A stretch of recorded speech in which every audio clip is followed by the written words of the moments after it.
Darshanbhai પેંડિયા YouTube ચેનલને like share subscribe and comment અવશ્ય કરશો. Thanks for watching. Have a nice day.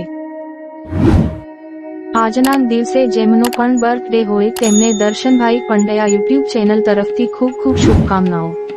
તેમજ આજના દિવસે જેમની પણ મેરેજ એનિવર્સરી હોય તેમને દર્શનભાઈ પંડ્યા યુટ્યુબ ચેનલ તરફથી ખૂબ ખૂબ શુભકામનાઓ પાઠવવામાં